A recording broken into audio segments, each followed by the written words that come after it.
কেমন আছেন? আশা করি সকলে ভালো আছেন। আজকে আবারও হাজির হলাম আপনাদের সামনে একটি সুন্দর বই নিয়ে। মকসুদুল মুমিনিন বেহেশতের কুঞ্জি, প্রথম, দ্বিতীয়, তৃতীয় খণ্ড। এখানে এতটা সুন্দরভাবে মুসলমানদের দিক নির্দেশনা দেওয়া আছে, যেগুলো জানলে সত্যি মুসলমান ধন্য হবে। আমি আজকে একটি গুরুত্বপূর্ণ পাঠ আপনাদের সাথে পাঠ করে দেখাবো। আমি খুলে দেখাচ্ছি। এখানে মোটামুটি আপনার পৃষ্ঠা রয়েছে প্রায় ৩৩১টি। এখানে এতগুলো বিষয় দেওয়া আছে যা প্রত্যেকটা মুসলমানের জানা উচিত।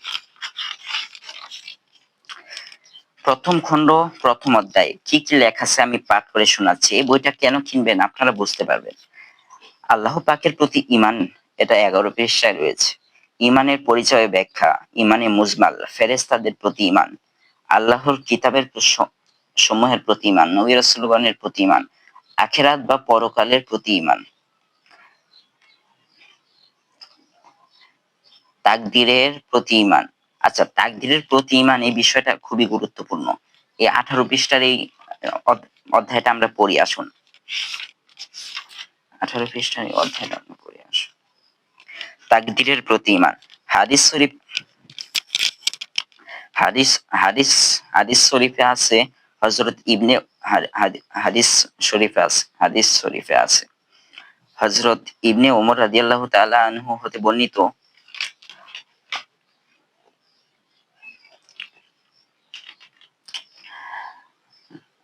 রাসূল সাল্লাল্লাহু আলাইহি ওয়াসাল্লাম ফরমাইয়াছেন, আমার উম্মতের মধ্যে হইতে যাহারা তাকদীরের প্রতি বিশ্বাস করে না, তাহারা অগ্নিপূজক সমতুল্য। এক শ্রেণীর মানুষের রোগাক্রান্ত হইলে তোমরা তাহাদেরকে দেখতে যাইবা না। ইহারা মৃত্যুবরণ করিলেও তোমরা তাহাদের জানাজা শরীক হবে না।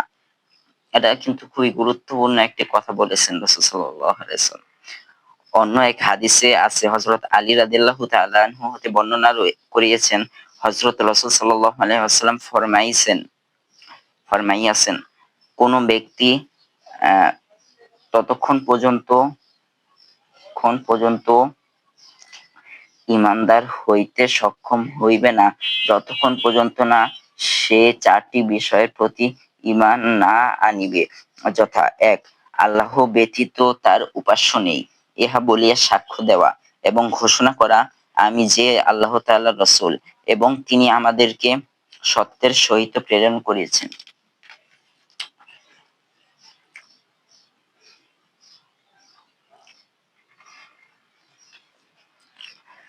আল্লাহ ব্যতীত কোনো উপাস্য নেই, যাহা ইহা বলিয়া সাক্ষ্য দিবে, সে একমাত্র মুমিন হতে পারবে। দ্বিতীয়ত রয়েছে, আমি যে আল্লাহ তাআলার রাসূল, আমাকে সত্য সহিত প্রেরণ করেছে, তা স্বীকার করতে হবে।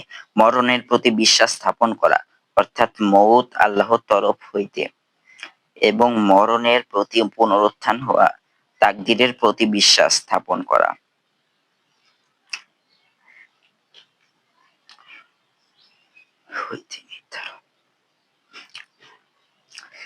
রোগ ব্যাধি, সুখ দুঃখ, শুভ অশুভ, উন্নতি অবনতি, বিপদ আপদ, হায়াত ও মৌত ইত্যাদির মহান সৃষ্টিকর্তার আল্লাহ তাআলার নিকট হইতে নির্ধারিত হইয়া থাকে। যাহারা তাকদীরে নির্ধারিত রহিয়াছে, উহাই সংঘটিত হইবে। তবে নেক আমলের দ্বারা তাকদীর বাড়িয়া থাকে, ইহা আহলে সুন্নাত ওয়াল জামাতের আকীদা। আর আল্লাহ তাআলা মানুষকে যে ইচ্ছা শক্তি ও এখতিয়ার দিয়েছেন, ইহার প্রতিও বিশ্বাস রাখতে হইবে এবং আল্লাহ তাআলা নির্ধারিত তাকদীর অনুযায়ী মানুষের ইচ্ছাকৃত পরিচালিত হইবে। পুনরুত্থানের প্রতি ঈমান। আল্লাহ তাআলা কোরআন শরীফের সূরা মুলক এর ১৫তম আয়াতে ইরশাদ করেন, হুয়াল্লাযী জাআলা লাকুমুল আরদা যালুলান ফামশু ফি মানাকিবিহা ওয়া কুলু মির রিজকিহি ওয়া ইলাইহিন নুশুর। উচ্চারণ, অর্থাৎ তিনি তোমাদের জন্য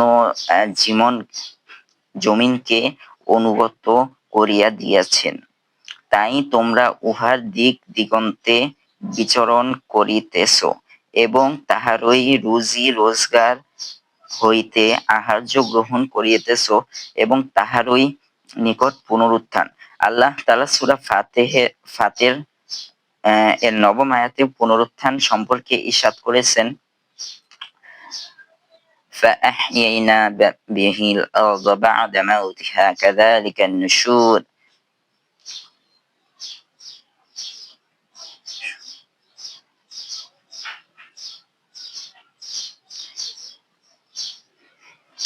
আল্লাহর যিনি বায়ু প্রবাহিত করেন অতঃপর উহাকে মেঘলা রূপে অধীন করেন।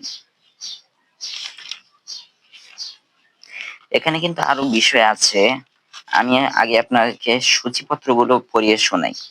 দ্বিতীয় অধ্যায় তাহারাত বা পবিত্রতার বিবরণ, নাজাসাতে গালিজার বিবরণ, নাজাসাতে গালিজার হুকুম, নাজাসাতে খফিফার হুকুম, অজুর বিবরণ, অজুর ফরজ, অজুর সুন্নত, অজুর মুস্তাহাব, এসব বিষয়গুলো এখানে আছে। অজুর মাকরুহ সমূহ, অজু ভঙ্গ হবার কারণ। অজু ভঙ্গ হওয়ার কারণ কিন্তু আমাদের জন্য গুরুত্বপূর্ণ, কারণ যদি অজুই আমাদের ভঙ্গ হয়ে যায় তাহলে কিন্তু আমাদের নামাজ রোজা কিছু নামাজ হবে না। অজু করিবার নিয়ত, অজু করিবার দোয়া সমূহ, কুলি করিবার সময় দোয়া, নাকে পানি দেবার সময় পরিবার দোয়া, মুখমণ্ডল ধুইবার সময় পরিবার দোয়া। আপনারা যারা ভিডিওটা দেখছে অবশ্যই একটা লাইক দিয়ে দিবেন। নাকে পানি দেবার সময় পরিবার দোয়া, মুখমণ্ডল ধুইবার সময় পরিবার দোয়া। মানে আমাদের কিন্তু আমলের দিক দিয়ে বহুত আমল রয়েছে, প্রত্যেকটা পদক্ষেপে কিন্তু আমাদের জন্য দোয়া রয়েছে, দোয়ার আমল রয়েছে। এখানে বইটির মধ্যে সমস্ত দোয়াই রয়েছে।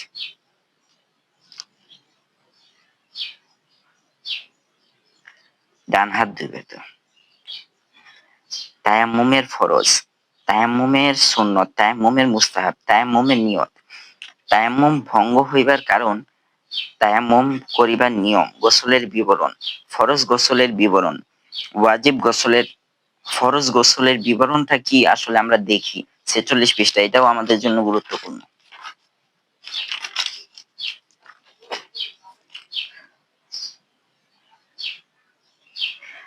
যে কোনো কারণে উত্তেজনা বশত বীজ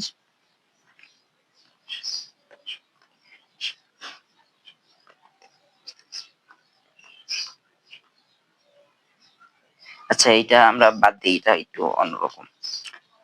মুস্তাহাব গোসলের বিবরণ, কাফের ও মুশারিক ব্যক্তি, কাফের ও মুশরিক ব্যক্তি ইসলাম ধর্ম গ্রহণের পূর্বে গোসল করা, শবে কদর ও শবে বরাতের গোসল করা, এটা যেটা পড়তাছি এটা হচ্ছে মুস্তাহাব গোসলের বিবরণ। হজ্জের সময় মুজদালেফায় রাত্রি যাপনের সময় ফজরের পূর্বে গোসল করা, হজ্জের মৌসুমে বাইতুল্লাহ শরীফ তাওয়াফ পূর্বে গোসল করা, হজ্জের মৌসুমে মিনায় রবিবার পূর্বে গোসল করা, সূর্যগ্রহণ ও চন্দ্রগ্রহণ কালে কুসুফ ও খুসুফের নামাজের পূর্বে গোসল করা, সূর্যগ্রহণ ও চন্দ্রগ্রহণ কালে কুসুফ ও খুসুফের নামাজের পূর্বে গোসল করা, বৃষ্টির জন্য ময়দানে নামাজ পড়িবার পূর্বে গোসল করা, সফর শেষে মুসাফির ফাঁসির পূর্বে গোসল করা এবং 2 রাকাত নফল নামাজ আদায় করা। এটা কিন্তু বেহেশতের রেওয়াজ নামের বইয়ের থেকে এসেছে, তারা কিন্তু রেফারেন্স দিয়ে দিয়েছে কোনটা থেকে কোনটা আসছে, এটা রেফারেন্স দিয়ে দিয়েছে। আরেকটা বিষয় আছে গোসলের মুস্তাহাব সমূহ, ফরজ গোসলের নিয়ত, গোসলের নিয়ম, নাপাক অবস্থায় হুকুম, পানির বিচরণ, পাক নাপাক পানির বিবরণ, কূপের পানির বিচরণ, ঝোটার বিবরণ, ইস্তেঞ্জার বিবরণ, যে সমস্ত স্থানে প্রস্রাব ও পায়খানা করা নিষেধ, পায়খানার পূর্বে দোয়া। দেখুন একটা গুরুত্বপূর্ণ বিষয় পেলাম, পায়খানার পূর্বেও কিন্তু আমাদের জন্য দোয়া নির্ধারিত রয়েছে, পায়খানার পরের দোয়াও কিন্তু রয়েছে। এটা আসলে কি, এটার অর্থ কি আমরা দেখি 53 পৃষ্ঠা।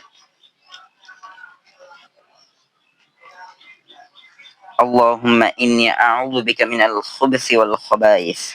পায়খানার পূর্বের দোয়া বলতে এটা হচ্ছে পায়খানার ভিতর, পায়খানা পায়খানার রুমে ঢোকার পূর্বের দোয়া। ঢোকার পূর্বে এই দোয়াটা পরে ঢুকতে হয়, পায়খানা করার আগে করতে হবে এটা কোনো কথা না।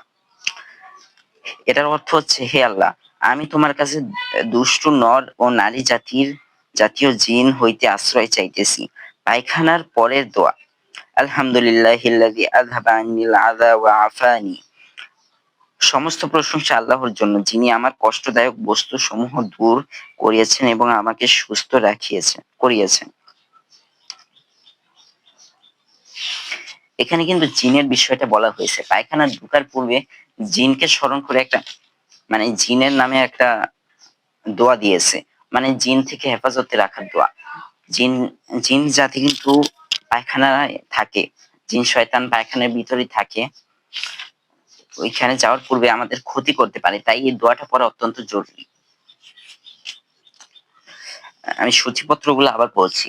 নামাজে উত্তম পোশাক পরিধানের হুকুম, নামাজের ফজিলত, নামাজের বরকতে বিপদে হইতে মুক্তি পাওয়া, মৃত্যুর সময়ের তিনটি শাস্তি এই, কবরের মধ্যে তিনটি শাস্তি এই। আজকে আমরা আরেকটা বিষয় নিয়ে আলোচনা করব, নামাজের ফরজ সমূহ। নামাজের মধ্যে কোনটা ফরজ, যেটা ছুটে গেলে আপনার সাহস সেজদা দিতেই হবে, সাহস সেজদা দিতেই হবে, সেটা আমরা জেনে নিই।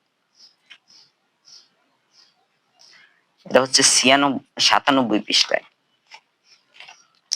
97 পৃষ্ঠায় আমরা যাই, তারপর দেখি এখানে কোন বিষয়টা আছে। নামাজের ফরজ সমূহ, নামাজের বাহিরে ও ভিতরে 13 ফরজ, নামাজের বাহিরে মোট 60 ফরজ। ইহাকে নামাজে আহকাম বলা হয়। শরীর পাক হওয়া, পরিধানের কাপড় পাক হওয়া, নামাজের জায়গা পাক হওয়া, সতর ডাকা অর্থাৎ বস্ত্রাবৃত করিয়া নামাজ পড়া, কেবলামুখী হওয়া, নামাজ পড়া, নামাজের জায়গা পাক হওয়া, ওয়াক্ত মতো নামাজ পড়া, নামাজের নিয়ত করা। নামাজের ভিতর 6টি ফরজ, ইহাকে নামাজের আরকান বলা হয়, যথা তারকিবে তাহরিমা বলা, কিয়াম করা অর্থাৎ দাঁড়াইয়া নামাজ পড়া, কিয়ামত পড়া, কেরাত পড়া। কেরাত পড়া বলতে আমাদের সূরা মিলানোর যে বিষয় রয়েছে, সূরা মিলানোর ক্ষেত্রে আমরা আলহামদু শরীফের পরে যে কোনো সূরা মিলাতে পারি। এখানে লেখা আছে সবচেয়ে ছোট সূরা যদি পড়তেই হয় কমপক্ষে 3 আয়াত, অর্থাৎ সূরা কাউসারে কিন্তু আমাদের 3 আয়াত রয়েছে, সবচেয়ে ছোট সূরা এটা, তারপরও 3 আয়াত পড়তেই হবে। মানে আপনি কোরআনের যে কোনো জায়গা থেকে তেলাওয়াত করেন, 3 আয়াত আপনাকে পড়তেই হবে, এটাই মূল শিক্ষা আর কি। আমরা কিছু কালেমা পড়ি যেগুলো পড়লে আমরা সওয়াব পাবো। লা ইলাহা ইল্লাল্লাহু মুহাম্মাদুর রাসূলুল্লাহ, কালেমায়ে শাহাদাত, আশহাদু আন লা ইলাহা ইল্লাল্লাহু ওয়াহদাহু লা শারীকা লাহু, আশহাদু আন্না মুহাম্মাদান আবদুহু ওয়া রাসূলুহু, বুনিয়াল ইসলামু আলা খামসি। এটা একটা গুরুত্বপূর্ণ বিষয়। হাদিসে বর্ণিত আছে, ইসলাম ধর্ম 5টি স্তম্ভের উপর প্রতিষ্ঠিত। এই কথা সাক্ষ্য দেওয়া যে আল্লাহ ব্যতীত কোনো উপাস্য নেই, মুহাম্মদ সাল্লাল্লাহু আলাইহি ওয়াসাল্লাম আল্লাহর রাসূল, এবং নামাজ কায়েম করা, যাকাত আদায় করা, হজ পর্ব আদায় করা, রমজানে রোজা রাখা। একটি গুরুত্বপূর্ণ বিষয় আমরা পেলাম, রমজানে কিন্তু রোজা রাখার বিষয়টা এখানে উল্লেখিত আছে। রমজানে আমরা অবশ্যই রোজা রাখবো, কারণ রমজানে রোজা রাখা ফরজ। যে ব্যক্তি রমজানে রোজা রাখে না তার জন্য কবরের আযাব তো রয়েছে, জাহান্নামে যন্ত্রণাদায়ক শাস্তি রয়েছে। অপরদিকে যে ব্যক্তি রমজানে রোজা রাখবে তার জন্য খুবই সুসংবাদ রয়েছে, সে জান্নাতে রাইয়ান, রিদওয়ান নামের একটি জান্নাত দিয়ে প্রবেশ করবে। তাই জন্য আমরা রমজানে অবশ্যই রোজা রাখবো। রমজানে রোজা রাখার অত্যন্ত গুরুত্বপূর্ণ একটি বিষয় রয়েছে। তো আমি যে বইটা পড়লাম এই বইটা আপনারা সরাসরি দেখতে পাচ্ছেন, মকসুদুল মুমিনিন, বেহেশতের কুঞ্জি। এটা কিন্তু গণপ্রজাতন্ত্রী বাংলাদেশ সরকার হতে সার্টিফিকেট প্রাপ্ত। এই বইটা আমি পড়ে যা বুঝতেছি, এখানে মানব জাতির সমস্ত, মানে কোরআনে যা বর্ণিত আছে সমস্ত বিষয় এখানে দেওয়া আছে। এটা পড়লে কিন্তু আপনারা খুবই গুরুত্বপূর্ণ বিষয় সম্পর্কে জানতে পারবেন। তো আজকে আমরা এখানে আমাদের ভিডিওটা শেষ করছি। আশা করি আপনাদের ভিডিওটি ভালো লাগছে। এই বইটা আপনারা যে কোনো লাইব্রেরি থেকে সংগ্রহ করতে পারবেন। তো আমার ভিডিও কেমন লেগেছে অবশ্যই কমেন্টে জানাবেন। আসসালামু আলাইকুম।